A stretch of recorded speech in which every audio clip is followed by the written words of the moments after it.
Buenos días, buenas tardes, buenas noches, buenas madrugadas. La clase de hoy que vamos a trabajar va a ser, o se llama, Movimientos Sociales, Género y Feminismos en América Latina. Un poco la idea de la clase es presentar en un doble movimiento la cuestión de género y de movimientos sociales feministas en América Latina, en tanto y en cuanto la cuestión de género irrumpe en las últimas décadas y el rol de las mujeres como una de las características singulares que tienen muchos de los movimientos sociales de nuestro continente, y por otro lado el propio devenir del movimiento de mujeres y los distintos feminismos que emergen en América Latina también en esta época, digamos en estas últimas 2 o 3 décadas. Entonces un poco la idea de la clase es poder jugar con estos dos planos del debate con respecto a los movimientos sociales, el género y los feminismos en América Latina, ¿no? Para ello nos proponemos la idea de que pensar que la ola actual del movimiento social de mujeres, ¿no? O el movimiento de mujeres en América Latina tiene características de radicalidad, de autonomía y de ser y de rasgos societales. Esto es decir, que exceden por momentos la propia categoría del movimiento social para transformarte en una sociedad en movimiento. Esto es decir, que no es solamente un movimiento social clásico, con una identidad común, con unas formas organizativas propias que se mantienen en el tiempo, con territorios específicos, con lógicas de autonomía y con una disrupción del sistema político hegemónico, sino que implica un movimiento del conjunto de la sociedad con respecto a una serie de demandas multiformes, multidimensionales, que no pueden ser explicadas como un actor más homogéneo, como suele ser la definición del movimiento social, con una identidad común más clara y definida. Es decir, el movimiento de mujeres o esta sociedad en movimiento de las mujeres implica, ¿no?, una multiplicidad de demandas, de actores entremezclados, justamente poniendo en cuestión uno de los pilares de la dominación del sistema mundo hegemónico capitalista, colonial y patriarcal, ¿no?, poniendo en jaque o cuestionando radicalmente los pilares del patriarcado, ponen en juego, ¿no?, un movimiento de una sociedad a sí misma, ¿no? Es decir, es la propia sociedad revelándose a sí misma, en este caso protagonizada por las mujeres de América Latina y en realidad también a escala global, como vamos a ver más adelante. Entonces, en este sentido, la ola actual del movimiento de mujeres implica una vuelta a la radicalidad de ese movimiento que, entre las distintas olas que se fueron sucediendo, digamos, desde el siglo XIX hasta pasando por el siglo XX, hasta la actualidad de los albores del siglo XXI, o ya entrado el siglo XXI, fue teniendo una especie de péndulo, ¿no?, entre los procesos de autonomía y radicalidad y procesos de institucionalización o de incluso fagocitación de algunas de sus demandas por parte del sistema político. El ejemplo más claro de ese momento más institucional fue cuando el movimiento sufragista de las mujeres, que luchaba por el derecho al voto para todas las mujeres en las distintas sociedades contemporáneas, fue obteniendo resultados y logros para ser incorporadas como ciudadanas plenas, con derecho a voto y derecho a ser elegidas y ser representantes y ejercer los cargos públicos por el voto popular, que de alguna manera quedó en un proceso de institucionalización, en parte porque lograron la demanda principal, que fue el voto femenino, pero que se mantiene aún hoy, por ejemplo, en las luchas por la paridad de género en la conformación de listas, en los nombramientos de los puestos, digamos, de funcionarias políticas que sean iguales que los hombres. Eso también se trasladó a los mundos laboral, ¿no?, pidiendo igualdad por igual trabajo, igual remuneración, que tengan acceso a los cargos directivos, etcétera, etcétera, ¿no? Pero de alguna manera quedó en un aspecto mucho más institucional o institucionalizado que de la radicalidad con la que tenía el movimiento de mujeres con respecto incluso a esas propias demandas por ahí a fines del siglo XIX o desde el siglo XIX y principios del siglo XX hasta mediados del siglo XX. Hoy vemos cómo este movimiento de mujeres vuelve a tener una radicalidad por otro tipo de demandas, en algunos casos continuidad de demandas históricas y en otro caso con nuevas demandas ligadas a la soberanía de los cuerpos, a la posibilidad de la construcción de autonomía, de los encuentros de mujeres o entre mujeres, etcétera, etcétera, y también, y no menor, ¿no? El derecho a la propia vida, ¿no? Es decir, hoy una parte importante del movimiento de mujeres gira en torno a algunas demandas básicas, ¿no? Que son el derecho a vivir, porque ni una menos, o viva nos queremos, como consignas frente a la violencia de género contra las mujeres, implica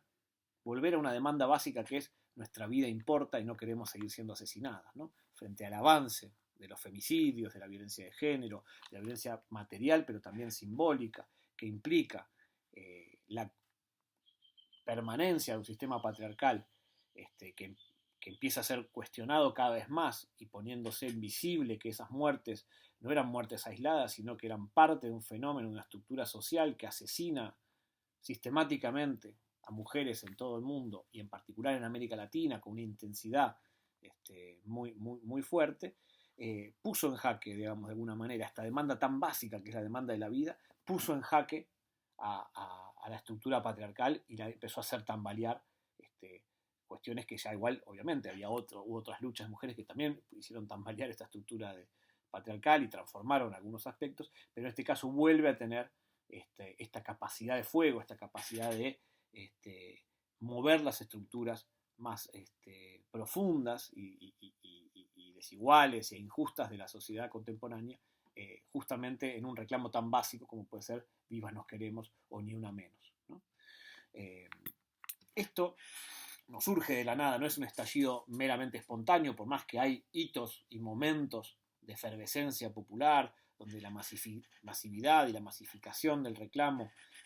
genera cambios cuantitativos y cualitativos en los procesos, en los ciclos de protesta del movimiento de mujeres,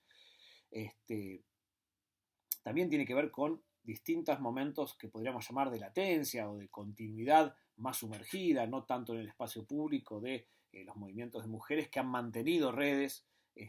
a lo largo de las décadas, incluso en momentos de reflujo del movimiento, para justamente permanecer y darle continuidad a una lucha que ya lleva muchos siglos, ¿no? Entonces ahí me parece que, por ejemplo, en el caso argentino, pero en otros casos de otros países de América Latina, la capacidad del encuentro, en este caso de Argentina, el Encuentro Nacional de Mujeres, y los espacios de formación y debate que se van generando en distintos movimientos sociales, son un punto importante para después entender esta nueva ola que estamos viviendo actualmente del movimiento de mujeres en América Latina. Es decir, sin todos esos espacios de encuentro, de reflexión, de debate y de acciones públicas, pero no tan conocidas o no tan masivas, que se fueron manteniendo a lo largo de estas últimas décadas, explican en parte la fortaleza actual del movimiento de mujeres a escala latinoamericana, ¿no? Y esto termina, digamos, o culmina en un espacio, por ahí, todavía mayor de visibilidad y de articulación, no solo a escala regional, continental, sino a escala global, que es el paro internacional de las mujeres, ¿no? El tomar la fecha del 8 de marzo y también la fecha del 25 de noviembre como el Día Internacional contra la Violencia contra las Mujeres y el 8 de marzo como el Día de las Mujeres Trabajadoras, como un paro, como una acción colectiva que retoma uno de los repertorios de acciones más importantes de la clase trabajadora, del movimiento obrero, del movimiento social de trabajadores, que fue la huelga, y la huelga a nivel internacional, como era el 1 de mayo, por ejemplo, retoma ese carácter disruptivo, subversivo, plebeyo del 8 de marzo, una conmemoración que se había institucionalizado, que se había cristalizado, como el Día de las Mujeres, donde incluso era el día que reproducía la lógica patriarcal y machista de, es el Día de la Mujer, ¿no? En singular y no en plural, es el día donde le regalaban flores, bombones, ¿no? Y las mujeres feministas y movimientos de mujeres diciendo, no queremos flores ni bombones, queremos nuestros derechos, queremos vivir la vida digna, queremos trabajar y ser libres, y que nadie decida sobre nuestros cuerpos y que no nos asesinen, ¿no? Entonces digo, volvió a poner en jaque una fecha, una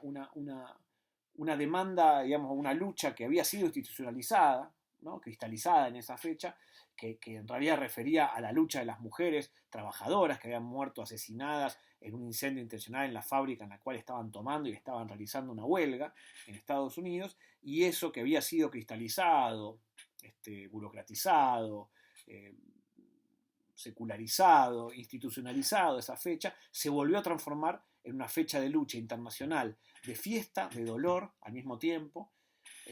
y sobre todo de movilización y de disputa en el espacio público y en los lugares de trabajo, volviendo a poner en jaque una cuestión muy importante, que es que las mujeres sostienen al mundo productivo al mismo tiempo que sostienen el mundo doméstico de la reproducción y de los cuidados de las personas. Es decir, que tienen este doble rol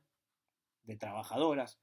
en el sector productivo, de servicios, etcétera, etcétera, pero a la vez son quienes sostienen mayoritariamente y de manera injusta y desigual desde hace miles de años las condiciones de reproducción de la vida cotidiana y de los cuidados de las niñas, de los adolescentes y jóvenes, de las personas mayores, de los espacios domésticos, etcétera, etcétera, ¿no? Y que eso, que muchos llaman amor, como dice Silvia Federici, en realidad es trabajo no remunerado, ¿no? Entonces ponen en jaque, en un doble movimiento de nuevo, tanto a la estructura productiva y el rol de las mujeres desigual en ese mundo del trabajo, y lo ponen en cuestión, en jaque, a través del paro exclusivamente de las mujeres, y lo ponen también en cuestión por el tema del trabajo no remunerado o no reconocido como trabajo real, entre comillas, y que es el trabajo de los cuidados, ¿no? Entonces, es importantísimo este proceso porque hay una demanda hacia el sistema político, hacia el sistema hegemónico para la transformación radical de estas desigualdades, ¿no? Pero al mismo tiempo hay una interpelación hacia adentro del lugar de trabajo, de la familia, de lo doméstico, de lo personal y de lo público, que está cuestionando las estructuras patriarcales hasta sus últimas capilaridades, es decir, hasta sus últimas unidades donde se reproduce el patriarcado y el machismo en la casa, en el hogar, en la relación de madres e hijos, en las relaciones de pareja, en el trabajo, incluso con tus compañeros de oficina y no solamente con los patrones, ¿no? Y cómo se reproducen cada uno de esos espacios lógicas patriarcales que ponen en lugar de desigual a las mujeres, que las ponen en lugar de sufrir violencia, tanto simbólica como material, de manera cotidiana, ¿no? Entonces,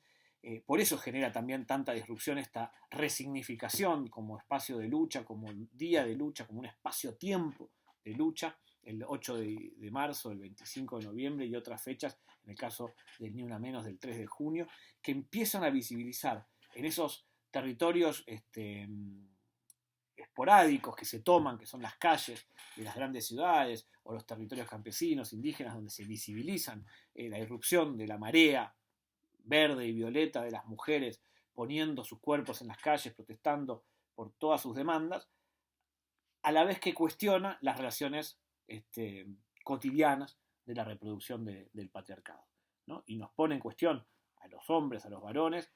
pero también a toda la sociedad en su conjunto, en estas lógicas de reproducción de lo que se llama desde parte del movimiento feminista de los micromachismos, ¿no? De esas formas de reproducción del patriarcado en la vida cotidiana, incluso sin ser conscientes de que se está reproduciendo esta cuestión del micromachismo, ¿no? Entonces, me parece importante e interesante ver cómo hay un continuum entre los encuentros de mujeres y entre esas redes y esos espacios de formación de los distintos movimientos sociales, los que son movimientos de mujeres específicamente, pero los movimientos sociales en general están atravesados por estos espacios de encuentro, de debate, de discusión, de formación, con las irrupciones del Ni Una Menos, del Viva Nos Queremos y de todas las movilizaciones contra las violencias de las mujeres, las campañas por la legalización del aborto, por el derecho a las mujeres a decidir por sus cuerpos, etc. Y que de alguna manera esta nueva, digamos, este rearmado del paro internacional de mujeres termina de unificar a todos esos procesos y cristalizarlos en esta acción global, como pocas veces distintos movimientos sociales logran un nivel de coordinación y de acción global tan importante como ha sido el del paro internacional, o como es el del paro internacional de las mujeres del 8 de marzo. Entonces, parece que es importante pensar entonces que esta acción del movimiento de mujeres y los distintos feminismos tiene, como decíamos antes, un accionar por sobre la sociedad, pero también tiene un accionar hacia adentro de los propios movimientos sociales. Es decir, están los movimientos sociales de mujeres, el movimiento de mujeres como tal, y los distintos feminismos latinoamericanos, populares, indígenas, campesinos, negras, etcétera, etcétera, etcétera. Pero a su vez dentro de los propios movimientos sociales, empiezan a transformar un montón de estas estructuras patriarcales de reproducción de la desigualdad entre el hombre y la mujer. Es decir, adentro de los propios movimientos sociales, el feminismo y el movimiento de mujeres cuestiona de forma transversal todos los espacios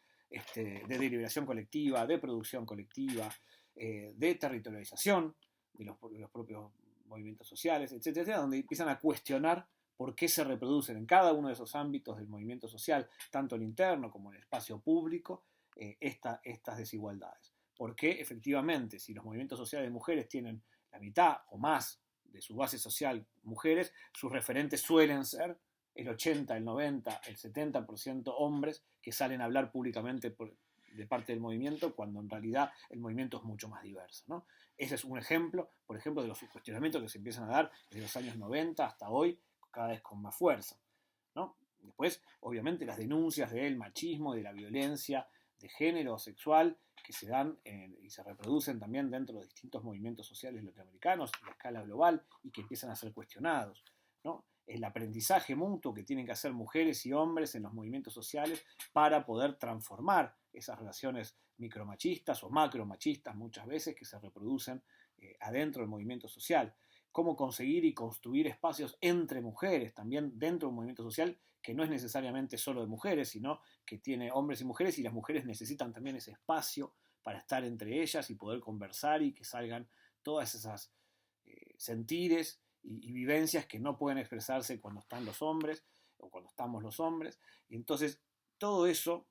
no va de un día, no se dio de un día para otro, sino que fue parte de ese proceso del movimiento de mujeres latinoamericano que fue permeando, interpelando, transformando radicalmente a los distintos movimientos sociales. Vamos a ver un ejemplo de esto con el movimiento zapatista. Pero antes de eso me parecía importante también retomar y traer a colación el rol de las mujeres con respecto a la lucha por la tierra y el territorio y contra el extractivismo. Es decir, las mujeres aparecen, en el caso de América Latina, donde el avance del extractivismo es muy fuerte y el cercamiento de los bienes comunes de la naturaleza sigue siendo una de las claves de la acumulación del sistema mundo capitalista, colonial y patriarcal, ¿no? En América Latina, desde la conquista de América hasta la actualidad, eso sigue funcionando como una acumulación por despojo y por rapiña. Las mujeres tienen un rol esencial en ese proceso de resistencia. ¿Por qué? Porque por un lado son quienes producen la mayor parte de los alimentos que consumimos desde las comunidades campesinas y de las comunidades indígenas, tanto para la subsistencia de esos núcleos familiares como una parte importante de lo que se termina comercializando en los mercados de abastecimiento, sobre todo de frutas y hortalizas, ¿no? Verduras y frutas, que de alguna manera son producidos en gran parte por esas trabajadoras de la tierra o campesinas o indígenas que siguen produciendo alimentos en sus chacras, en sus huertas, en la unidad familiar. Sin embargo, si uno mira el usufructo o por lo menos la gestión de la tierra en América Latina, la cantidad de mujeres que detentan las decisiones sobre los procesos productivos de la tierra o son dueñas de la tierra o tienen el usufructo de esos pedazos de tierra son una inmensa minoría. Es decir, el 70% del usufructo de la tierra está en manos de hombres y solo el 30% a nivel latinoamericano está en manos de mujeres. En el caso de Argentina es incluso aún menor y es el 20% o 21% de mujeres solamente las que tienen o detentan la gestión de la tierra donde producen alimentos, ¿no? Entonces eso marca también ahí una desigualdad profunda en el campo latinoamericano, que de por sí el campo latinoamericano es desigual en la posesión de la tierra, donde los más ricos tienen el gran porcentaje de la tierra y los más pobres, ¿no? Tienen pequeñas parcelas en un porcentaje mucho menor de hectáreas de lo que detentan los sectores más hegemónicos o poderosos, y a su vez esa desigualdad entre pobres y ricos, entre clases sociales altas, acomodadas, y los sectores campesinos, indígenas o de pequeños productores rurales, se reproduce aún más esa desigualdad con respecto al acceso de las mujeres a la tierra, ¿no? Entonces, eso marca una primera cuestión. La otra cuestión tiene que ver con esto de la producción de alimentos, y la tercera cuestión tiene que ver con que las mujeres han sido históricamente las que más han defendido los espacios comunes, los bienes comunes de la naturaleza, esos espacios de fuentes de agua, de los bosques, de de los sembradíos comunes, de las parcelas campesinas, de las comunidades campesinas y las comunidades indígenas, fueron quienes más resistieron a lo largo del tiempo del avance de ese sistema mundo capitalista, patriarcal y colonial en los territorios, fueron las que lograron reproducir en los espacios domésticos o en los espacios microsociales, donde se transmitió el lenguaje, las tradiciones orales, las formas de producir alimentos, las formas de cocinarlos, de intercambiar, etcétera, etcétera, fueron los agentes principales, no los únicos, pero sí los agentes principales de esas lógicas de resistencia cotidiana frente al avance del sistema hegemónico en sus territorios y en sus cuerpos, ¿no? Entonces me parece que ese rol no es menor también para pensar el protagonismo actual de las mujeres en las luchas contra el extractivismo, la defensa de sus territorios, tiene que ver también con ese rol que fueron asumiendo, que no es un rol natural ni está predado, sino que se fue construyendo en las propias lógicas de esas supervivencias de las comunidades rurales frente al intento avasallante del sistema hegemónico y del Estado-Nación por desterritorializarlos, ¿no? Por descomunalizarlos, quitarles esa autonomía que todavía tenían como sociedad y como clase social al mismo tiempo y como identidad étnica o política de campesinas, de afrodescendientes, de indígenas, resistiendo, y fueron en gran parte las mujeres, al igual que pasó también en Europa, en los siglos del cercamiento, ¿no? Donde las mujeres que defendían los espacios comunes, la relación con la naturaleza, la espiritualidad también que tenían esos pueblos campesinos europeos, de orígenes ancestrales también en muchos casos, y de relación con la naturaleza, de ida y vuelta, de dialógica, de reciprocidad, fueron acusadas de brujas, perseguidas, quemadas, torturadas, justamente porque estaban defendiendo una lógica de entender a la naturaleza y al territorio no mercantilizada, no como una mercancía, sino como un sujeto con el cual dialogar, interrelacionarse, ¿no? Y esa fue la acusación de las brujas principal, y la quema de brujas, la persecución de esas mujeres que resistían, que se rebelaban, también fue en parte por esa defensa de los bienes comunes, ¿no? Como bien nos recuerda Silvia Federici. Entonces, nos parece importante marcar estos ítems principales para pensar la construcción de los feminismos desde el sur, de los feminismos populares latinoamericanos, que marcan, tanto en lo urbano como en lo rural o en lo rural urbano, estas nuevas líneas de acción, que son nuevas y viejas al mismo tiempo, ¿no? en esta línea de continuidad y de rupturas que podemos observar en el movimiento de mujeres latinoamericano de los últimos 2 siglos, en la reconstrucción de un movimiento fuertemente radical, cuestionador de los pilares capitalistas, coloniales y patriarcales del sistema hegemónico, del sistema mundo hegemónico, y constructores también de alternativas societales basadas ya en un proceso de igualdad en la diferencia, de la diversidad entre las mujeres y los hombres, entre las diferentes sexualidades que conviven y se van reconstruyendo en las sociedades contemporáneas. Para pensar un proceso concreto de ejemplos de cómo se va reperfilando, reconstruyendo la cuestión de género en los movimientos sociales, podemos pensar el movimiento zapatista con todo un proceso organizativo que se da desde el año 1983 hasta el 1994, en un periodo de clandestinidad donde se va construyendo el ejército popular en las distintas comunidades indígenas del estado de Chiapas en México, y después en el año 94 que aparece o irrumpe en la escena pública con un levantamiento armado de hombres y mujeres entrenadas para la guerra, para hacer una guerra de guerrillas basada o con bases sociales mayoritariamente indígenas del estado de Chiapas en el sureste mexicano, y que a partir de ese momento, primer momento de enfrentamiento armado, que dura un mes más o menos, entre cese de fuego y algunas escaramuzas posteriores, genera todo un proceso, por un lado, de diálogo con el Estado, pero sobre todo, y lo más importante, un proceso de diálogo y de ida y vuelta con la sociedad civil mexicana, con el conjunto de la sociedad mexicana, sus movimientos sociales, etcétera, etcétera, y en particular con el movimiento indígena y en parte campesino de México, con el cual se articuló fuertemente el zapatismo hasta el día de hoy, y que en ese intercambio también hubo rupturas y cambios muy fuertes con respecto a la cuestión de género y del movimiento de mujeres y los feminismos. Vamos a empezar entonces en la parte de la clandestinidad. Desde el año 83 hasta 1994, ese movimiento que empezó con una mirada más marxista ortodoxa y de guerrilla clásica, se fue transformando y se fue comunalizando de alguna manera y haciéndose propia y carne con las comunidades indígenas que habitaban las distintas geografías de Chiapas, ¿no? En ese devenir hubo un cambio radical justamente en el rol de las mujeres. En muchas de las comunidades indígenas de la zona de selvas y de montañas del sureste mexicano, las mujeres seguían teniendo un nivel de opresión patriarcal muy fuerte. Incluso aún hoy, en algunas comunidades, todavía las mujeres pagan una dote por casarse y por ahí la dote es una vaca o dos vacas o una X cantidad de dinero, en una lógica claramente patriarcal, anclada en tradiciones que no son para nada deseables, pero que siguen funcionando como tales.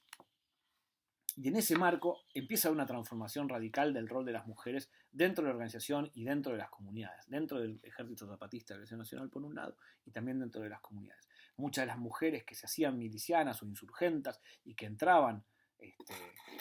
a los procesos de entrenamiento y ser parte del EZLN empiezan a encontrar por fuera de la comunidad un espacio de mayor libertad con sus cuerpos, con sus sexualidades, con decidir con quién estar o con quién no estar, con quién noviar o con quién no, si querían estar con una chica o con un chico, etcétera, etcétera. Empieza a romperse de alguna manera cierta estructura sexual patriarcal muy dura, muy, muy compleja, que empiezan a encontrar, o incluso también el uso de, no sé, anticonceptivos que en la comunidad no se conseguían y sí en la montaña, ¿no? En el campamento guerrillero. En parte por necesidades militares, digamos, ni siquiera por una cuestión feminista o de género, sino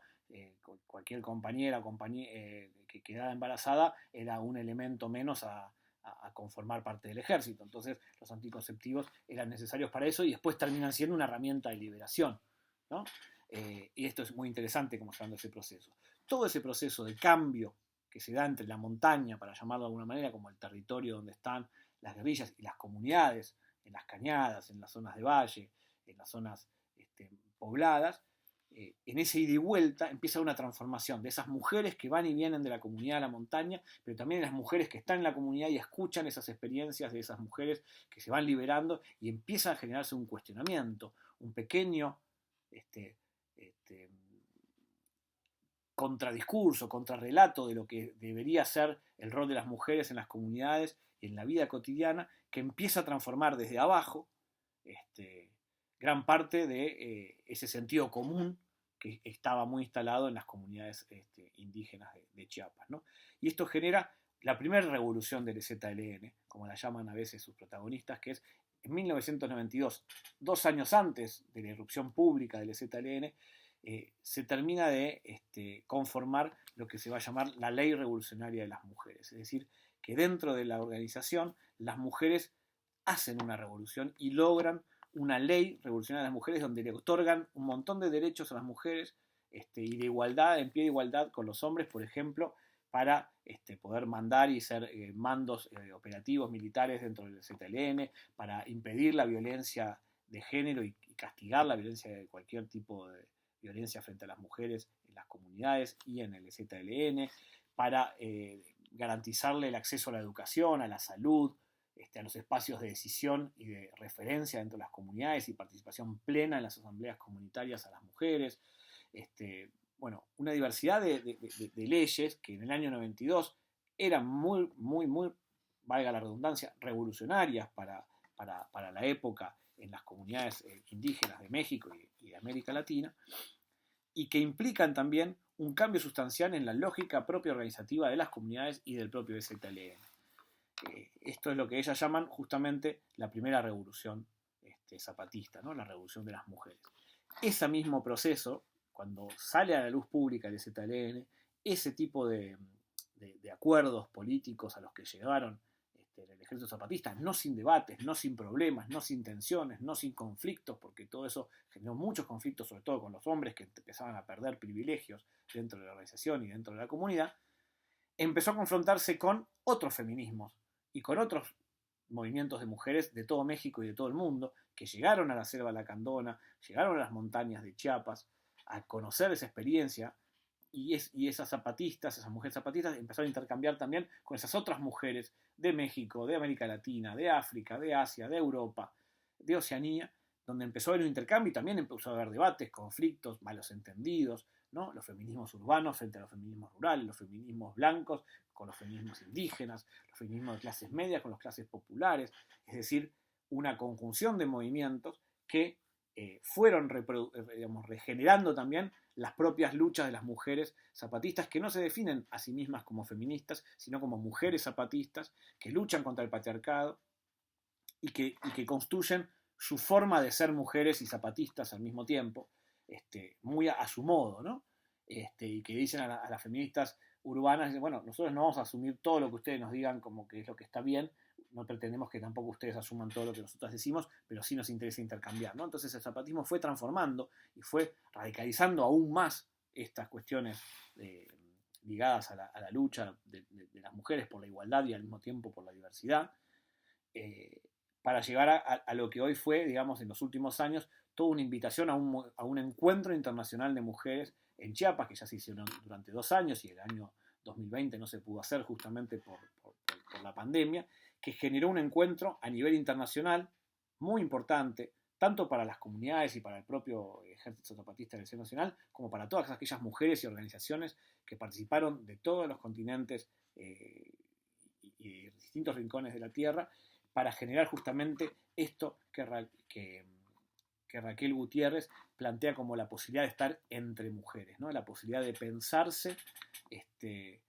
reflexionar, aprender, discutir, debatir y después para pasar a la acción y a la transformación radical de este sistema mundo hegemónico, patriarcal y colonial que tanto oprime a los sectores subalternos, a las clases sociales subalternas, a los estamentos raciales subalternos o los pueblos subalternos y también a las mujeres como un actor subalternizado por esta colonialidad patriarcal capitalista que merece ser transformada y que tiene que ser transformada radicalmente, y las mujeres como movimiento son una de las actrices claves o actoras claves para repensar esto, tanto desde lo simbólico, como puede ser el lenguaje inclusivo y todos los debates que genera, como de las cuestiones materiales y el impedir y frenar lo antes posible los femicidios, las violencias contra las mujeres y también esas violencias sutiles, simbólicas, más pequeñas, que siguen horadando y haciendo daño y subalternizando a un sujeto que está luchando cada vez con más fuerza por su propia emancipación y por la transformación radical del sistema. Muchas gracias.